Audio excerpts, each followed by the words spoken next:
गोकुल का वातावरण सदा प्रेम और आनंद से भरा रहता था। नंद बाबा का आंगन श्री कृष्ण की बाल लीलाओं से गूंजता रहता। उनके मित्र सुदामा, माधव, धीरू और बलराम हर समय उनके साथ होते। उनकी दोस्ती प्रेम और विश्वास से भरी थी। एक दिन श्री कृष्ण अपने मित्रों के साथ यमुना किनारे खेल रहे थे।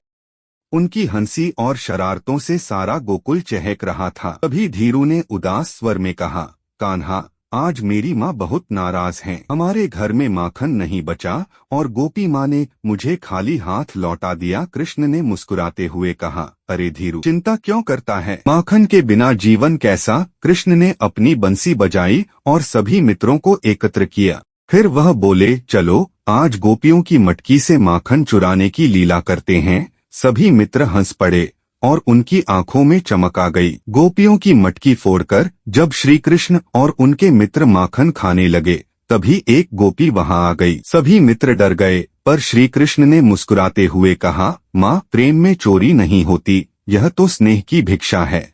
गोपी उनकी भोली बातों पर मुस्कुरा उठी और बोली, कान्हा, तुम प्रेम के भूखे हो, माखन के नहीं।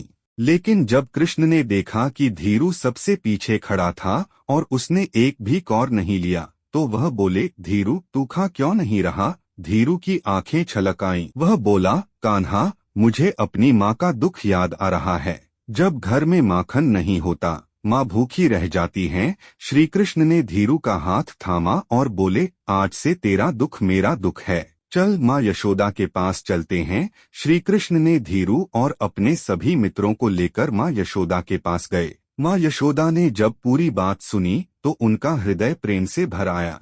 उन्होंने सभी मित्रों को माखन दिया और कहा, जब तक कान्हा है तुम सबको भूख नहीं लगेगी। धीरू की आंखों में आंसू थे, पर अब वे दुख के नहीं, प्रेम के थे। उसने श्री कृष्ण को गले लगा लिया। सभी मित्रों ने भी कान्हा को प्रेम से घेर लिया। उस दिन श्री कृष्ण ने न केवल माखन चुराया था, बल्कि मित्रता की सच्ची मिठास भी बांटी थी। उनका प्रेम सच्चा था, जिसमें न कोई स्वार्थ था, न कोई छल, सिर्फ भावनाओं का पवित्र बंधन। गोकुल की गलियों में फिर से हंसी गूंज उठी और श्री कृष्ण की बाल लीलाएं प्रेम और भक्ति की सुगंध से भर गईं।